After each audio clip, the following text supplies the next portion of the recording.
ebe ka ị bụkwa? Imo State. Ebe n'Imo steeti. From Idatọ. Chai, ị ga-atụ ụlọ anyị, ị ga-eme ụlọ anyị ngala? Bekere m ngala. Chai, nwaanyị dị ka esi adị, nwaanyị dị ka esi adị, nwaanyị dị ka esi adị, nwaanyị dị ka esi adị, ewe ị na-egekwe. Ịgbanyere agbanye, ịgbanye na nwaanyị, ịgbanye na nwaanyị, darụkwa. Afọ ga amakakwa o. Onye ya na-eme tata mere iji kee ekike na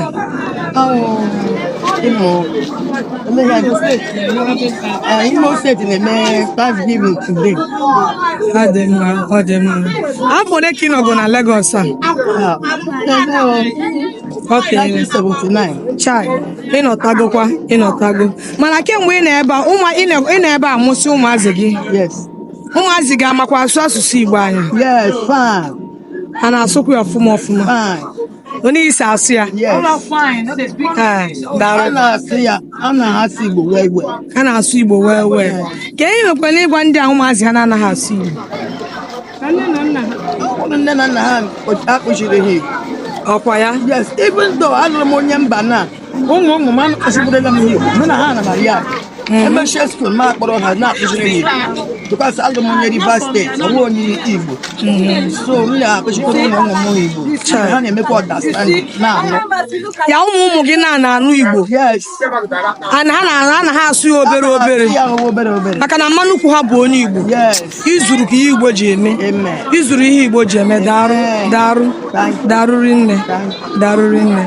Mana ka ihe ga-asịkwanụ, o nwere ihe nwee ike ime ka asụsụ Igbo a ghara ịna na ọ kachasị ụmụazị ndị a mma ha na-anaghị akụziri Igbo?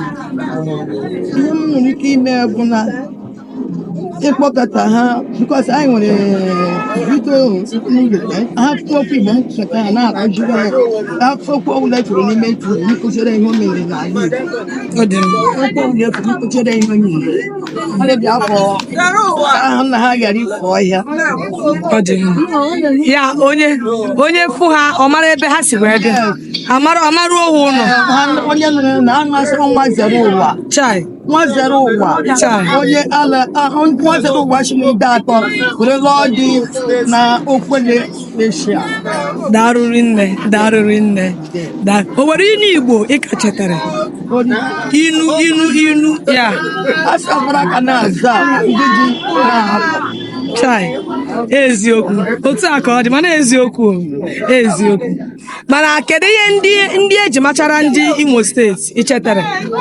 Ndị atọ ụgba ṅụọ mmanya, ndị ụka na-akwụrụ uwe. Ọwụ omume anyị n'Imo steeti. Ezinne.